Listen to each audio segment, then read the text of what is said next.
Buenos días, yo soy Joaquín Vicente, residente de tercer año de reumatología en el Hospital Clínico Universitario Virgen de la Risaca, y os voy a hablar de la evaluación característica de la enfermedad. Aquí vamos a hablar de 4 subapartados, que es lo primero, por qué es importante hacer una evaluación característica de la enfermedad. Después le vamos a dar un repaso, aunque ya ha hablado mi compañera, de los dominios principales de la artropedia psoriásica. Después una serie de índices, que ya os adelanto que no hay que aprendérselos todos. Hay calculadoras, aplicaciones en internet, los podemos encontrar. Y después no quería terminar mi parte sin hablar de comorbilidades dentro de la artropedia psoriásica. Lo primero, ¿por qué es importante hacer una evaluación característica de la enfermedad? Pues mira, una frase que me gustó mucho de uno de mis tutores, el doctor Martínez Ferrín, fue que lo que no se busca, no se conoce. ¿Y por qué necesitamos conocer cómo se encuentra la enfermedad? Pues básicamente porque gracias a que conocemos cómo se encuentra la enfermedad, podemos saber cómo se encuentra, monitorizarla, saber si tenemos que subir tratamiento, bajar tratamiento, poner cosas o quitar cosas y por tanto dirigir el tratamiento, y gracias a este tratamiento dirigido pues conseguiremos, o por lo menos tendremos más probabilidades de conseguir la remisión o al menos una baja actividad de la enfermedad. Otro aspecto también importante de conocer la enfermedad pues es el aspecto de investigación, que pues de cara a probar nuevos tratamientos pues tenemos índices que de forma objetiva, o algunas y otras subjetivas, pero bueno, conocer si la enfermedad está mejorando o si está empeorando o cómo se encuentra. En cuanto a los 6 dominios, ya ha hablado mi compañera antes, tenemos la artritis periférica, tenemos la espondilitis o la afectación axial, la entesitis, la dactilitis, la psoriasis cutánea y la psoriasis ungueal. En cuanto al dominio de artritis periférica, pues saber que el patrón más típico es una oligoartritis, es decir, afectación de 4 o menos articulaciones, que va a ser típicamente de forma asimétrica y con un predominio en miembros inferiores. Como ya comentó mi compañera, muchas veces debuta como una monoartritis de tobillo o una monoartritis de rodilla. Otro patrón que también podemos encontrar frecuentemente, que también lo ha comentado, es el de poliartritis por afectación de 5 o más articulaciones, que muchas veces afecta a articulaciones pequeñas de forma simétrica, similar a una artritis reumatoide, con la característica que ha dicho ya mi compañera, que puede tener predominio por interfalángeas distales, y después una forma más agresiva, que es la artritis mutilans, en el que se caracteriza típicamente por una osteolisis. Vamos a ver algunas imágenes pues, de estos dominios. La artritis periférica, que hemos dicho que muy típicamente puede aparecer como una monoartritis de rodilla, vemos en este caso. En cuanto al patrón de poliartritis por afectación de más de 5 articulaciones, pues aquí vemos cómo están afectadas prácticamente todas las articulaciones de la mano, con predominio de interfalángeas distales, y una imagen pues, muy típica de una artritis mutilans con estos dedos telescópicos que vemos que ha habido osteolisis y ha habido una resorción ahí de las falanges. En cuanto al dominio de espondilitis, pues hace un poco de comparación respecto a la espondilitis anquilosante, que es la imagen de la derecha, donde podemos ver esos sindesmofitos que son,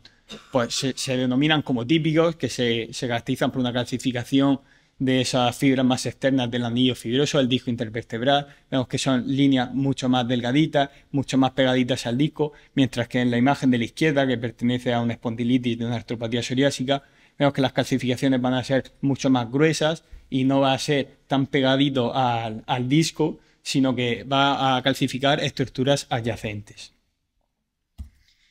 Otro hallazgo de la espondilitis, pues aquí creo que se ve irregular la imagen, pero bueno, en el lado izquierdo había una sacroiliaca prácticamente conservada, mientras que en el lado derecho pues, no podemos diferenciar dónde acaba el sacro y dónde empieza el ilíaco. Por tanto, estas sacroilitis asimétricas pues, son mucho más típicas de la espondilitis de la artropatía psoriásica. En cuanto a la entesitis, pues recordar que la entesis no es solo la inserción del músculo, del tendón del músculo en el hueso, sino que también involucra la inserción de ligamentos, cápsula articular, fascias al hueso. Y aquí vemos una imagen pues, de una entesitis aquilea del pie izquierdo. En cuanto a dactilitis, que es lo mismo que decir dedo en salchicha, pues recordar que es la inflamación de lo que ya ha dicho mi compañera, el tejido celular subcutáneo, pero no solo se queda aquí, sino que también va a haber tenosinovitis de flexores, va a haber sinovitis articular y, como ya he comentado, que es un factor de mal pronóstico que se asocia a una mayor progresión radiológica de la enfermedad. En cuanto a la psoriasis cutánea, pues todos conocemos las lesiones típicas de psoriasis. Pues como a mí me toca la parte del reumatólogo, que es lo que más nos importa a nosotros, la artropatía psoriásica, pues vamos a hablar de aquellas que se asocian o que tienen un mayor riesgo de presentar artropatía psoriásica. Estas son las del cuero cabelludo, las de la región retroauricular, las del pliegue interglúteo o región perianal, la psoriasis invertida que aparece en ombligo, en pliegue submamario. Y después, en cuanto a la psoriasis grave, pues algunos sí que la describen, otros no lo asocian tanto, pero yo creo que por tener una alta carga de actividad en piel, pues también puede presentar actividad a nivel articular. Algunas imágenes pues, de estas lesiones que se asocian a un mayor riesgo de artropatía psoriásica, las del cuero cabelludo. Aquí vemos en la base de implantación del cuero cabelludo, incluso en el interior del cuero cabelludo. En la región retroauricular, que muchas veces se pueden confundir con un eczema. En este caso, pues incluso podemos echar una mano del dermatólogo y que nos aclare si eso son lesiones de psoriasis o si son otro tipo de lesiones. En cuanto al pliegue interglúteo o genital, pues me parece una imagen muy interesante, por lo que ya ha comentado mi compañera. Muchas veces son pacientes que si tienen solo lesiones en esos lugares, pues quizás no te lo vayan a comentar a ti, que es la primera vez que te ven en su vida, pero sí que deberíamos de preguntar e indagar por eso. ¿Tienes psoriasis en el culete, en tu zona? Pues preguntarle, incluso en revisiones futuras, cuando ya tengamos un poquito más de confianza con el paciente, pues incluso decirle que si nos puede mostrar por lo menos el pliegue interglúteo, pues sería interesante, ¿no? Muchas veces tenemos una artritis seronegativa que no nos cuadra con ninguna, no tiene lesiones a nivel de la columna, no parece una espondilitis anquilosante, no parece un Reiter, no parece una asociación de enfermedad inflamatoria intestinal, y a lo mejor encontrarle una placa de psoriasis en el pliegue interglúteo o detrás de la oreja o buscarle bien en el cuero cabelludo, pues te da la pista de lo que le está pasando al paciente. Otras lesiones de psoriasis invertida, como la que puede aparecer a nivel del ombligo. Psoriasis invertida también en el pliegue submamario, que también es un sitio pues, que también se le puede preguntar. Muchas veces las pacientes pueden tener pudor y no querer enseñártelo. Y en cuanto a la eritrodermia psoriásica, que es una psoriasis cutánea muy extensa, pues lo que hemos comentado, por esa alta carga de actividad, pues quizá también se puede asociar a artropatía psoriásica. En cuanto al dominio uñas, aquí vamos a ver algunas lesiones. Esta onicolisis típica, esta destrucción de las uñas típicas de la psoriasis. Estas manchas de aceite, que es ese despegamiento de la lámina ungueal, que da esa sensación, pues efectivamente, como dice el nombre, como si se hubiese manchado de aceite. Aquí otra imagen también de manchas de aceite. Y después lo que también ha comentado mi compañera, ese pítino piqueteado, eso que parece que como si hubiésemos cogido un alfiler y le hubiésemos clavado el alfiler en la uña y le hemos dejado ese punteado, pues también son muy, muy típicas de psoriasis. Y ya no solo nos quedamos en la uña, sino que también puede haber hiperkeratosis a nivel subungueal. Otras manifestaciones, como ha comentado mi compañera, no son exclusivas de la artropatía psoriásica, pero sí de la espondiloartritis en general, como es la uveitis, que se va a asociar típicamente a pacientes con HLA-B27. Y en cuanto a la enfermedad inflamatoria intestinal, también lo ha comentado mi compañera, simplemente hacer un poquito hincapié en que se ha visto incluso en algunos estudios en que en pacientes que no tienen nada de clínica se le hace una biopsia, se hace una colonoscopia y se ve que tienen inflamación a nivel subclínico, aunque todavía ni siquiera tengan diarrea ni haya manifestado nada. En cuanto a los índices, lo que he comentado, antes de nada, eso que existen calculadores, existen aplicaciones, los podemos buscar por internet, no hay que memorizar ni lo que hay que meter, ni los valores, todo lo encontramos en estos sitios. Vamos a ver índices por dominios, vamos a ver índices globales y después de otros aspectos también básicos en cómo se encuentra la enfermedad, que también son importantes para los pacientes, como es el dolor, la función física y capacidad, la calidad de vida, después algunos índices de desenlace, índices compuestos que se van a utilizar sobre todo en investigación. En cuanto al dominio de artritis periférica, pues los dos más sencillos son el número de articulaciones dolorosas, que es totalmente subjetivo por parte del paciente, es decir, documentar el número de articulaciones que nos diga él que le duelen, y después tenemos el número de articulaciones tumefactas, que es más objetivo, o por lo menos es subjetivo, pero desde el punto de vista del médico, porque es evidenciar de estas articulaciones cuántas de ellas están evidentemente inflamadas. un índice compuesto de artritis periférica en el que además del número de articulaciones dolorosas y número de articulaciones tumefactas, vamos a añadir otros 3 valores, un objetivo totalmente como es la PCR, medida en miligramos decilitro, y después 2 índices que nos los va a comentar el paciente de 0 a 10, donde 0 es que se encuentra bien y 10 que se encuentra muy mal, que es en cuanto a actividad de la enfermedad en la última semana y el nivel de dolor articular en la última semana. Esto lo metemos, existe la calculadora, lo metemos y nos va a dar un valor. Entre 0 y 4 puntos se considera remisión y cuantos más puntos tenga, pues ya se consideraría actividad baja, moderada o incluso alta. En cuanto a la dactilitis, pues existen numerosos índices, pero simplemente con que nos quedemos con documentar el número total de dedos afectados, es decir, pues dejar escrito en la historia clínica si tiene dactilitis, pues de 2 dedos del pie derecho, de 2 del pie derecho y 1 de la mano, pues dejarlo escrito. En cuanto a entesitis, pues el índice más simple, que en el que simplemente vamos a ver 3 parejas de entesitis, es el LEI, el Leeds Entesitis Index, que valora 3 parejas, lo que hemos dicho, el epicóndilo lateral del húmero, el cóndilo femoral medial y la inserción del tendón de Aquiles. ¿Y cómo documentamos o cómo suman los puntos? Pues ahí da unas instrucciones, incluso se atreven a dar unas instrucciones que dicen que no es solo que el paciente diga que le duele, sino que manifieste dolor a una presión de 4 kilogramos, que me pareció interesante, 4 kilogramos, bueno, pues parece ser que es más o menos hasta que la uña blanquee. Pues si la uña blanquea y se queja, pues suma un punto. Lógicamente va de 0 a 6 y cuanto más puntos tenga, pues mayor afectación de entesitis. Otro índice más complejo, que es similar al anterior, pero en el que en vez de valorar 3 parejas vamos a valorar 8, pues es el SPARC. Este pues eso, tienes que dedicarle más tiempo. A nivel axial vamos a hablar de 2 índices que se han extrapolado de la espondilitis anquilosante. El primero es el BAD-DAI, en el que vamos a hacer 6 preguntas valoradas de 0 a 10, donde 0 es poca actividad y 10 es pues, muy intenso en la última semana. Vemos que hay preguntas, pues la primera que hace referencia al grado global de fatiga o cansancio. Después nos habla de la afectación axial, porque hablamos del grado global de dolor en cuello, espalda o caderas, y también extraxial, porque la siguiente pregunta, la tercera, habla de en otras articulaciones fuera de cuello, espalda o caderas. La cuarta pregunta que hace referencia al grado global de malestar, y después las 2 últimas preguntas que nos habla de rigidez. La primera de grado global de rigidez matutina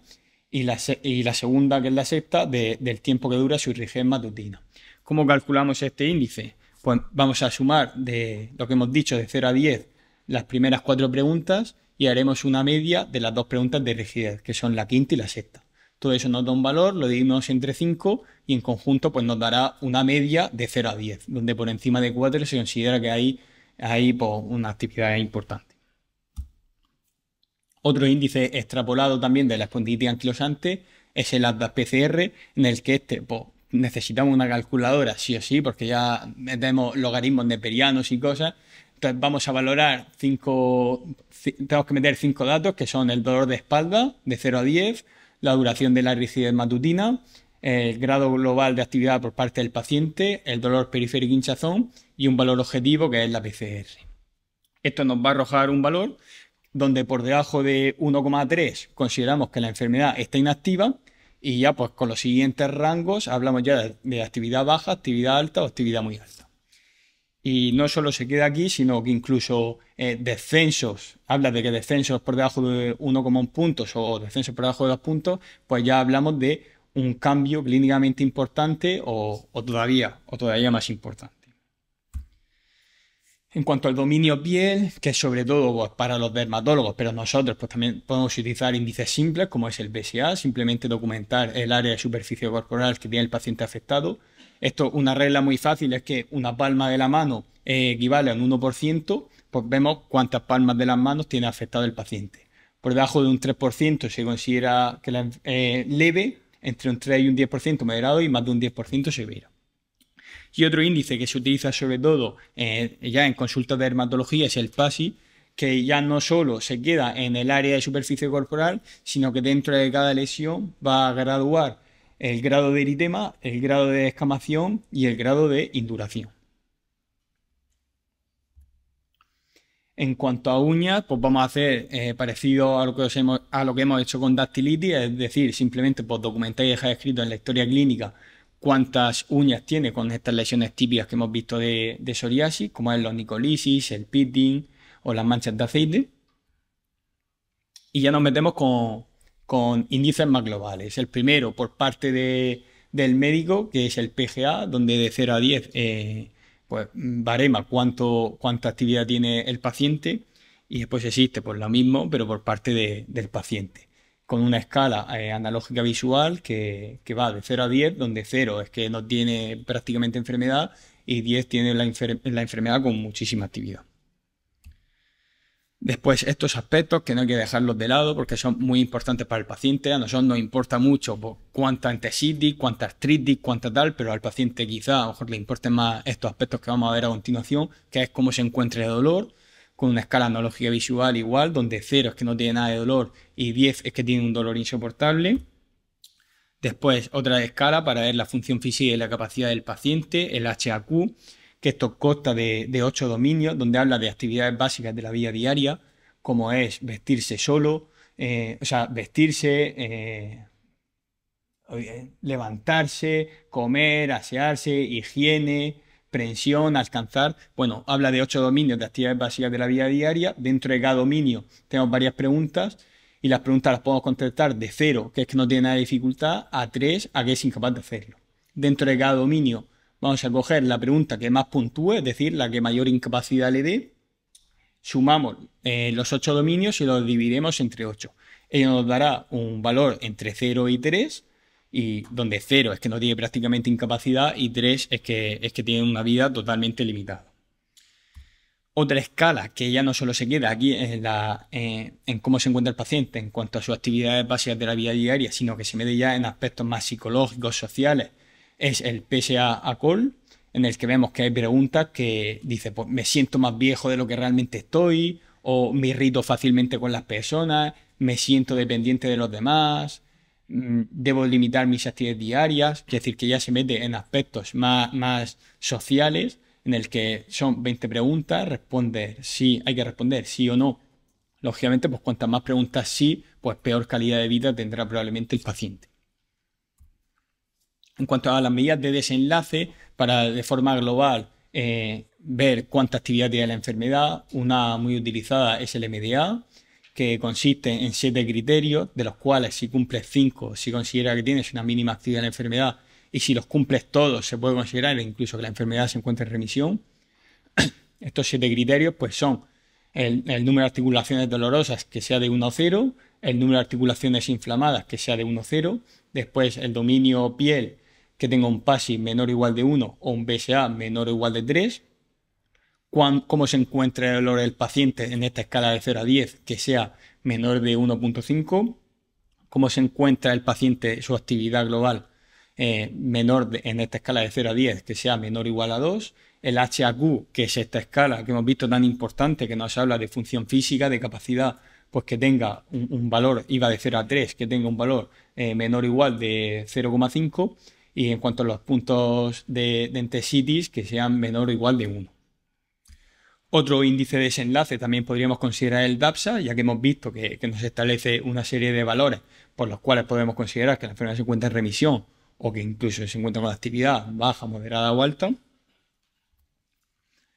Y después otras escalas de la asociación del Colegio de Reumatología Americano, que son ACR20, ACR50 y ACR70, que se utilizan sobre todo en investigación y para ver eficacia de tratamiento, pues que consiste en una mejoría de un 20, 50 o un 70% respectivamente, sí o sí en articulaciones dolorosas y en articulaciones inflamadas, y después que cumpla 3 de los otros 5, que es el dolor por parte del paciente, evaluación global por parte del paciente, evaluación global por parte del médico, la incapacidad, vemos que aquí vuelve a aparecer otra vez la incapacidad, la función física y los restantes de fase aguda.